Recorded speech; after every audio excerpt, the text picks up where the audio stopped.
My name is Ethan Caldwell. My routine was so monotonous. Freshly brewed coffee, morning sun filtering through the blinds, a predictable work commute, listening to a news podcast. Evenings culminated in the quiet Caldwell home, finding solace in a good book and a cup of herbal tea, a familiar, comforting ritual. But that night, the peace broke. My daughter, Lily, was playing near the ancient oak tree. Her voice, talking about the Elderwood Sentinel, gave me chills. The branches of the ancient oak tree looked more menacing now. The Caldwell home, once a refuge, started to feel different, heavier, and the peace vanished. I tried to get back to routine. Lily's silence about the Elderwood Sentinel made me uneasy. I felt a constant tension. I went to bed. On my pillow, a smooth, dry twig. Impossible. My stomach dropped. Reality seemed to twist. I felt the smooth twig. The bedroom, once safe, felt strange, invaded. Even though the window was closed. I tried to rationalize, but my heart pounded, and a feeling that something was very wrong squeezed me. At breakfast, Lily barely touched her food. "What about the Elderwood Sentinel?" I asked, trying to sound normal. She just shrugged, not looking at me. I felt a lump in my throat. She knew something, I was sure. A sense of dread started to grow inside me. I woke up to a dry scratching sound from the ancient oak tree outside. No wind. My heart pounded. I got up fast, but the sound was gone before I reached the window. The silence that came after was worse. I went down to the kitchen, my heart in my throat. The kitchen knife was on the counter, its tip pointing toward the backyard. No one else was awake. My hand shook as I put it away. It was like the house had been violated, and I felt it in every corner. At the computer, I felt the hairs on the back of my neck stand up. I turned fast, only saw a slender shadow disappear into the hallway. Cold sweat ran down my back. The house seemed to be watching me. Branches scratched inside the walls, a dry sound. Glasses fell in the kitchen. The temperature dropped, giving me chills. Alone, the air felt heavy. Lily, distant, just made the agony worse. The house was turning against me. Cold touches on my neck, tugs on my shirt that made me stumble. Small, thin scratches appeared on my skin. No explanation. Lights flickered at crucial moments, leaving me in darkness. My body was on constant alert, waiting for the next attack. I tried to talk to Samantha. She looked at me with wide eyes, like I was delusional. "Ethan, you need to rest," she'd say. No one believed me. I felt alone and isolated, and doubt started to eat away at me. I began to question my sanity. One day, Lily mumbled something that froze me. "The Elderwood Sentinel doesn't like Dad. He doesn't understand." Her voice was cold, strange, not like a kid at all. That sentence echoed. What didn't I understand? Guilt and confusion squeezed me. I woke up to Lily's screams, sharp in the night. I ran to her room, my heart in my throat. The scene froze me. Gnarled, twisted branches with knots formed a macabre fence around her crib. They looked like claws. In the corner, a large, distorted shadow form materialized, staring at me. The air got heavy, hard to breathe. I felt a sharp cold in my chest. A feeling of helplessness overwhelmed me. I tried to move or scream, but my body wouldn't respond. The creature started to drag itself closer, giving off a strong scent of damp earth and decay. My chest was tight, almost exploding. I knew it was the Elderwood Sentinel. The terror for Lily broke through the paralysis. I roared, throwing myself against the shadow. Pure adrenaline. My screams woke Samantha. She came into the room, flipped on the light. She saw the dry branches, the misshapen figure shrinking back, her face twisted in terror. With the light on, the shadows slipped down the wall like smoke, vanishing completely. A strong scent of damp earth and decay hung in the air. I grabbed Lily, holding her tight. Her body was warm. I was shaking badly. The shock left me breathless. Samantha, pale, looked at the branches on the floor and at Lily. Her gaze, once skeptical, now held a terror I'd never seen before. The room went silent. The dry branches were still scattered around, an inexplicable trace of what had happened. My eyes were glued to them. The silence was heavy. No one slept. Night turned into day. The Caldwell home, once safe, now seemed to echo with a constant tension. I couldn't close my eyes. I called friends, searched online. Nothing. Just more questions without answers. No one believed me. The loneliness weighed heavily. The backyard became a no-go zone. The ancient oak tree, once a place for games, now gave me the shivers. I couldn't step out there anymore. Couldn't let Lily go either. Lily looked at me differently. There was an apprehension in her eyes, and I knew it was because of me. Guilt ate away at me. I couldn't protect her. The Caldwell home, once my safe harbor, turned into a prison of anguish. Every shadow, every creak was a constant alert. I lived in constant vigil, without peace. My name's David. My routine was set in stone. 6:30, fresh coffee, the Oregonian. Then my predictable, comforting job. Afternoons and evenings kept that same rhythm, ending with a book and the quiet of my house. But my son, little Ethan, started saying weird things with this naturalness that just got under my skin. At first, I figured he'd made up a secret language or heard it on some cartoon.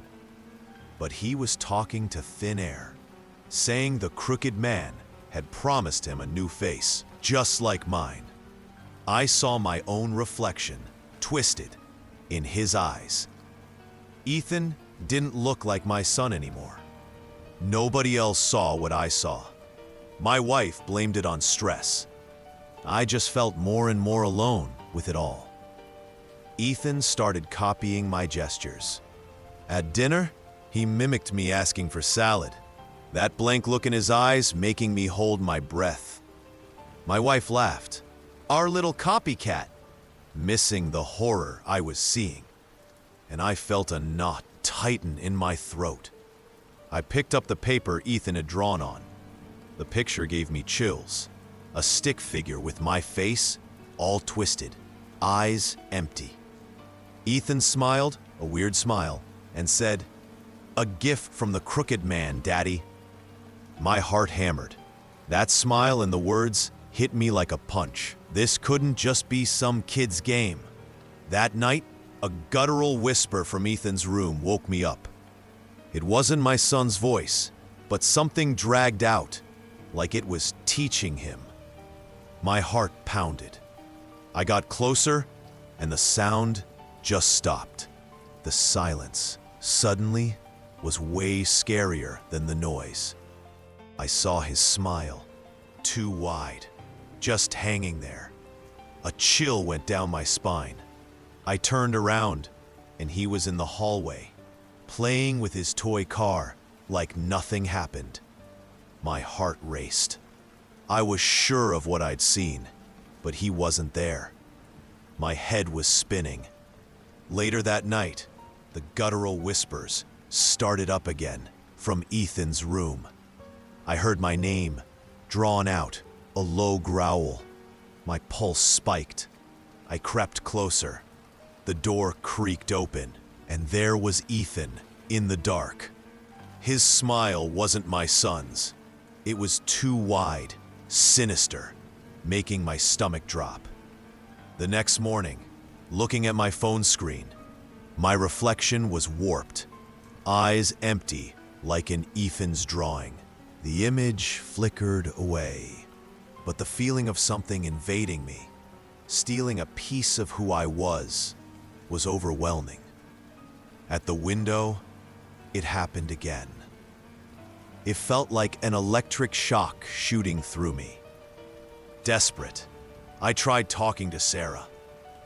I showed her Ethan's drawing, the empty eyes, and described the whispers. Tired, she just said it was my imagination, stress, that Ethan was just a kid, and I was overreacting. Her eyes couldn't see what mine did. Her disbelief left me in this abyss of loneliness. The loneliness was crushing me. I heard a noise from Ethan's room. I walked in and saw him on the floor, scissors and a photo of me, cutting out my face. The crooked man is almost ready. A new face, he mumbled, with a voice that wasn't his. My stomach turned to ice. That night, I woke up with a pit in my stomach. I opened my eyes and saw in Ethan's doorframe a tall, twisted shadow. Inhuman. A hoarse, drawn-out whisper paralyzed me. Your time is running out, Father. The gift, it's coming. My pulse suddenly shot up. I tried to close Ethan's door, but I felt a cold, skeletal touch on my shoulder. My body spun around on its own. There was nothing there, just the smell of damp, cold earth in the air, and a suffocating feeling washed over me. My heart was pounding. The air was choking me. An invisible touch had marked me. The lack of answers turned into a silent threat, and I didn't feel safe anywhere. My skin still tingled with dread. The silence swallowed me whole. My heartbeat was a heavy drum in my chest. All I could think about was Ethan. Ethan was asleep in his crib, an innocent smile on his face. The scene looked normal, but my stomach was churning. It was a deceptive calm. Sarah appeared in the doorway, sleepy. She saw me, pale and sweating. It was just a nightmare, she said, trying to calm me down. Her eyes couldn't see what mine did. The cops came, but they didn't find anything. Just a domestic incident. Their eyes judged me, making me feel crazy. Their incomprehension just pushed me further into this abyss of isolation with my terror. Sarah looked at me with pity. The cops with disdain. My house turned into a cell, and loneliness my jailer. Fear choked me. Paranoia ate me alive. Ethan was playing. Normal for Sarah. But I saw it. In those flashes, his gaze was an abyss. His innocence a cold mask. It wasn't my son. I couldn't stop checking. Doors, windows, 5 times over. Every shadow on the wall made me jump. The silence turned into a scream. Everything felt like a threat. Life became a trap. Now, the smell of damp earth made me shrink back. It brought back that cold touch. On rainy days, The dread returned. A new phobia was setting in, trapping me. In the mirror, I saw my face, but it wasn't me. Ethan looked at me with a strange glint, stealing pieces of me. My essence was fading.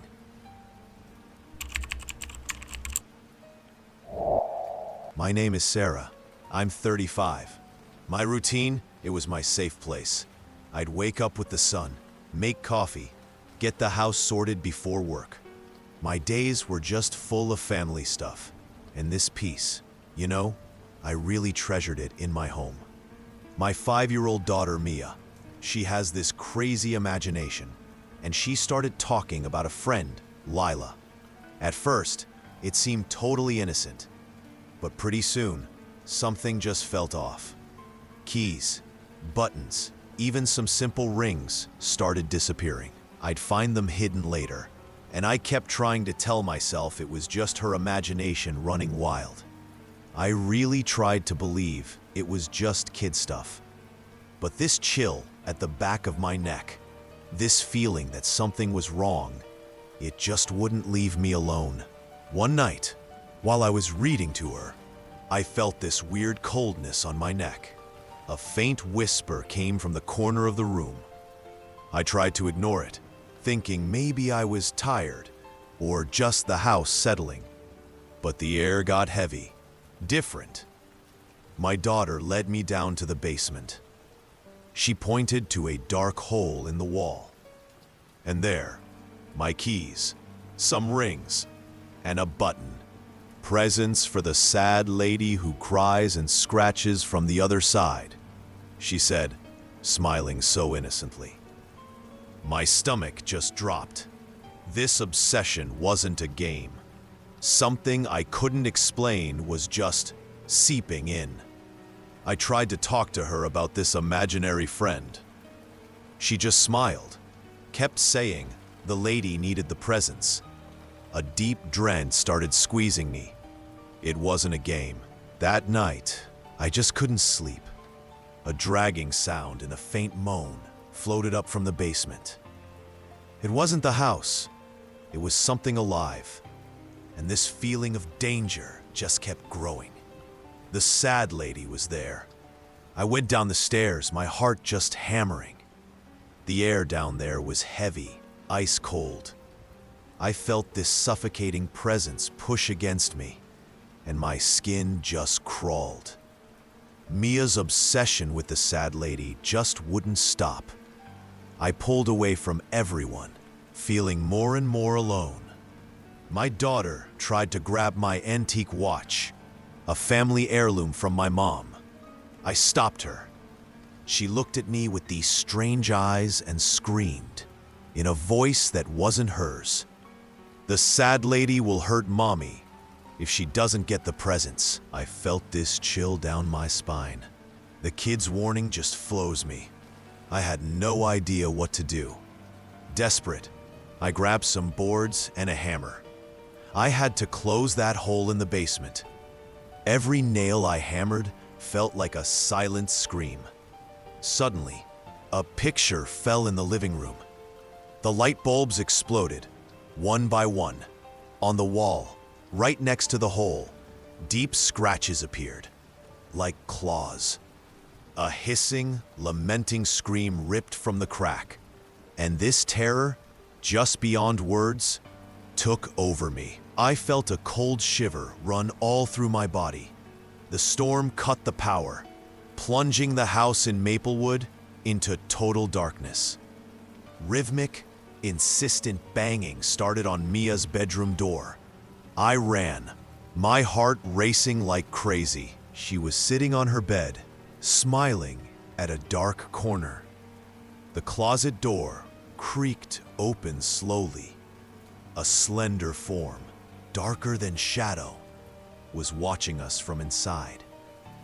A wave of pure panic just hit me. My body just locked up.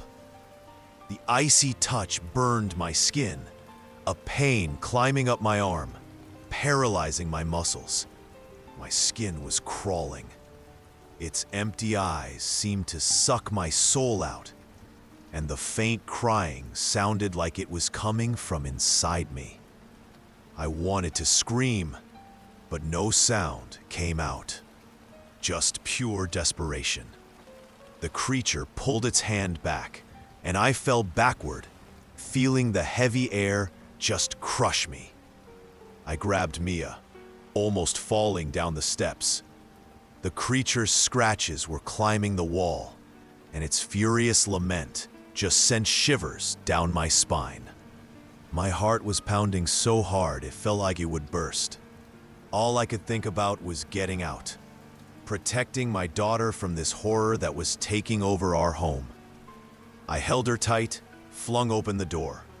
We ran out into the soaking wet street. The lament faded in the dark house, and the rain just washed over my tears. In the car, I locked the doors, my chest heaving. Mia, she was in shock, just mumbled, "The sad lady got mad." I hugged her, shaking all over. I dialed 911, my voice all shaky. I tried to explain what happened, the fear that was taking over my house and my daughter. Their disbelief was just so clear. Maplewood PD patrol cars and officers arrived. They looked around. No sign of a break-in, just those scratches in the basement. The house, it was deadly silent. At the police station, I told them everything. They just saw me in shock, talking about trauma. Nobody believed me. The helplessness just choked me. At the Grand Inn Hotel, that feeling of danger, it followed us. The sad lady seemed to be in every shadow. I didn't sleep, just watched Mia. Every creak, every shadow in that hotel room, it just reignited my dread. Mia, she was quiet. With these empty eyes, she didn't want to play anymore. The police closed the case. My friends and family, they just talked about stress. I felt so isolated, carrying this invisible terror and the constant feeling of being threatened. She wasn't the same kid anymore. Nightmares woke her up screaming. She had this deep fear of the dark and of any hole. She still asked about the lady, but now she'd be trembling. The basement, the scratches, the image of that lady haunted me. Going back home was impossible, but the cost of the hotel was crushing me. I was trapped. I wasn't sleeping right. Every sound scared me. I checked the lock on the hotel room door over and over. The world was just danger now, and I didn't know who to trust anymore.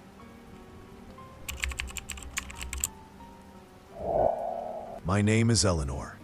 Mornings used to start with coffee and the sun through the kitchen window. I'd make breakfast, tidy up the house. My routine was simple. It gave me a sense of peace. Nights turned into a torment. I'd lie awake, hearing everything. I'd check the pantry and Clara's room. The house started to feel different to me, heavier, like it was breathing my fear. I took Clara to so many doctors. Nobody could find anything for the swelling or the loss of appetite. My daughter was getting worse, and I felt useless. I couldn't tell anyone about the hungry shadow. No one would understand. I pulled away, the secret weighing on me. The fear for Clara was mine alone. The pots and pans in the kitchen shifted positions. Whispers in the dead of night. I tried to tell myself it was just exhaustion, but it wasn't. It wasn't just the pantry. I'd leave my plate on the table, go get something, and when I came back, a piece would be gone. It was like they were stealing from me while I watched. One night, while I was doing the dishes, I swore I saw a dark, slender smudge move in the corner of the kitchen, disappearing fast. It had to be exhaustion. Clara wasn't talking about the hungry shadow anymore. She was talking to it. Her monologues got intense. She'd stare at an empty spot, laughing and whispering, like someone was answering. I felt a chill. But the noises in the attic were the worst. Scratches and drags. At night, in the quiet. It sounded like something alive and heavy up there, moving around. My heart pounded. My hairbrush would disappear from my bedroom and show up in the bathroom. The TV remote would end up in the kitchen. I felt a chill down my spine. It was an invasion, silent and constant. Then came the smell.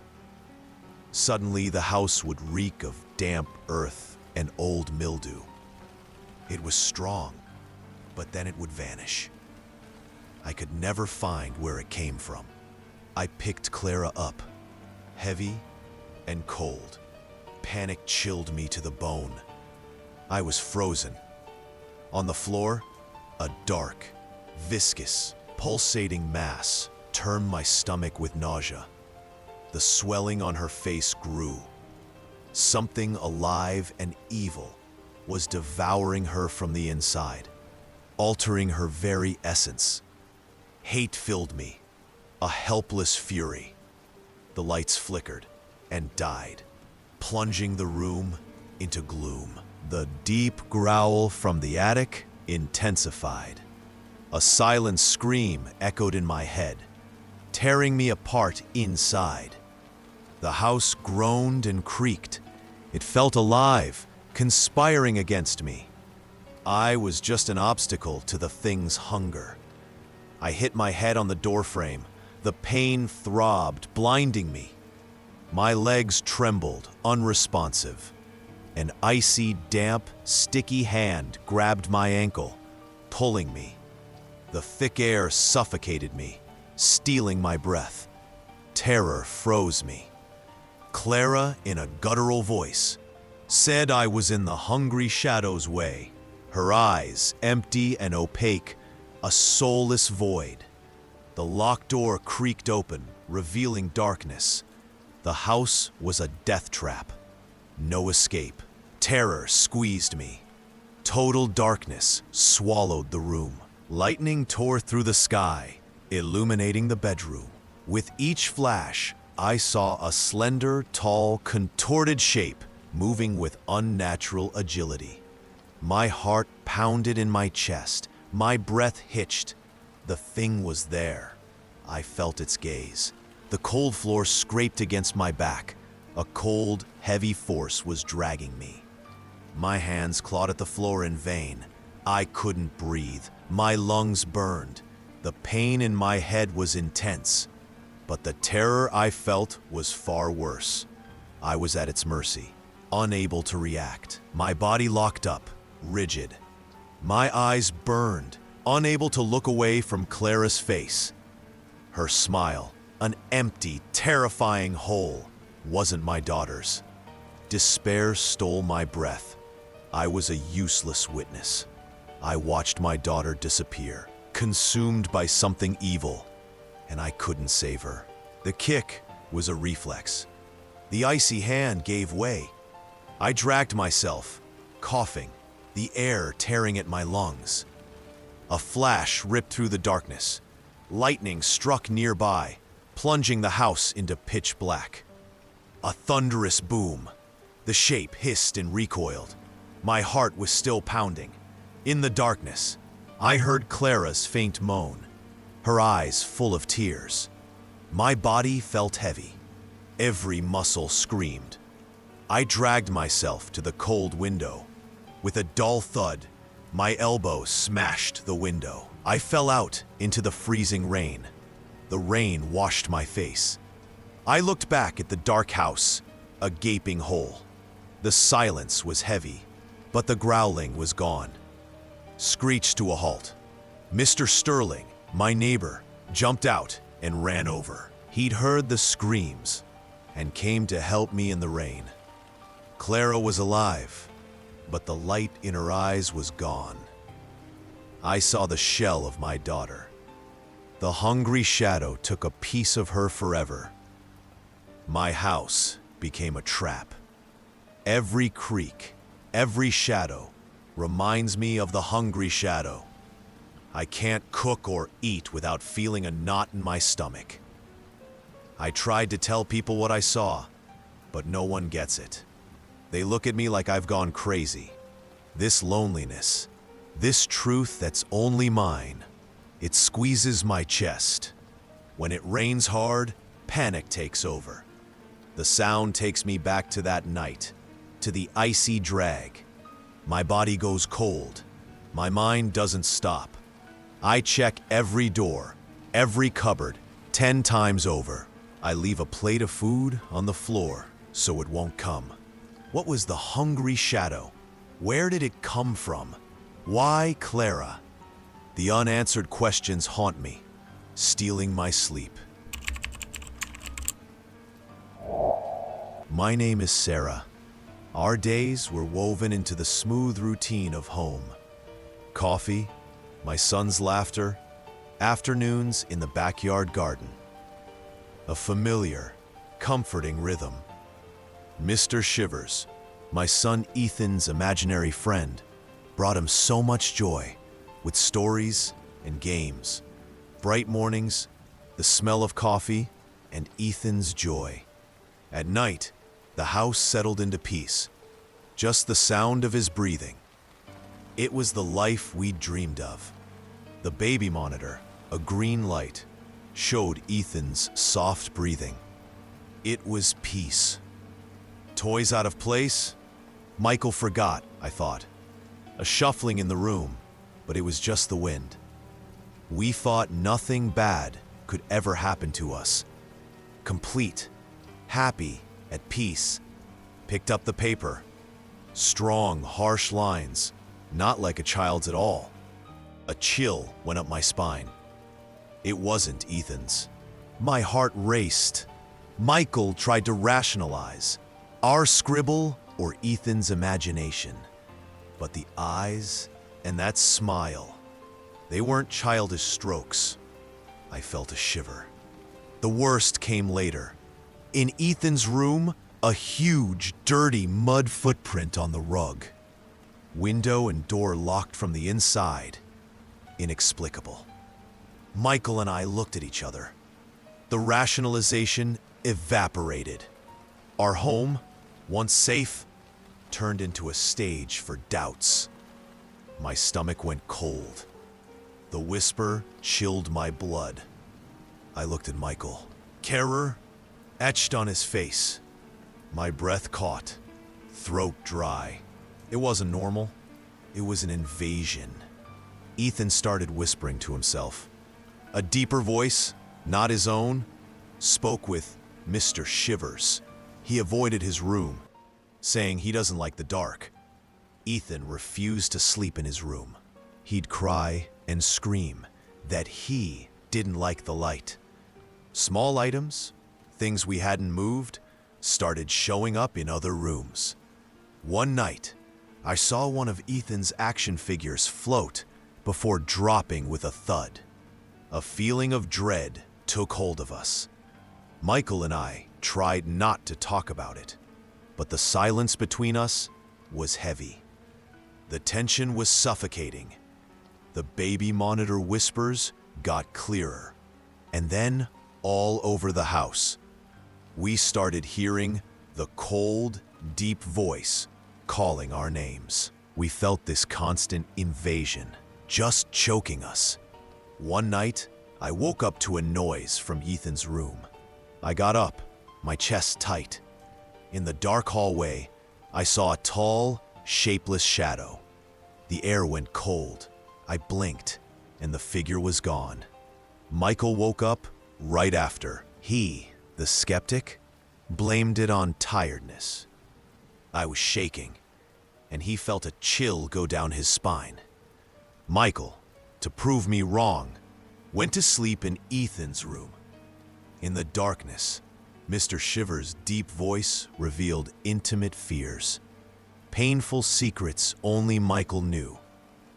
he felt an icy touch on his shoulder, paralyzing him. His voice was torn away. Ethan, in his bed, was smiling at nothing. Michael changed. The terror was plain in his eyes. I heard Michael's muffled scream. I ran to the room. He was frozen, eyes wide. Together, we tried to pull Ethan from the bed, but Ethan clung to something invisible, laughing loudly. A force threw us out. The door slammed shut, locking itself. Ethan and it were in there. The helplessness crushed me. Michael broke down the door. The room was empty. Ethan's laughter and icy whispers echoed, like they were inside us. My body was shaking. The silence was a punch to the gut. The cold was biting, and a strange smell, like damp earth and decay, clung to my throat. No trace of Ethan, just the icy emptiness. We scoured the house, closets, under the bed, every single corner. Muffled screams mixed with his own. My breath hitched. The silence was torture, the anguish suffocating us. Michael opened the kitchen pantry. Ethan was there, huddled, silent, eyes wide, fixed on nothing, inert. The police arrived, found nothing. Officers looked at us skeptically, talking about imagination, a blow to our sanity. Ethan never spoke again. His eyes empty. Dark drawings were the only clue to the horror. The event tore us apart. Michael and I barely spoke, the silence heavy between us. Distrust ate away at everything. The house became a prison. We locked doors, turned on lights. The baby monitor showed the empty room, but the peace was gone. I'd hear my name whispered. Michael would feel cold in the bedroom, even with the heat on. The thing was gone, but the mark stayed. We tried to tell people, but they just saw desperation in our eyes. Friends and family pulled away, isolated, just us and the shadow of what we lived through. I couldn't stand the dark anymore. Every shadow was a trigger. My chest would tighten. The baby monitor was my flimsy comfort.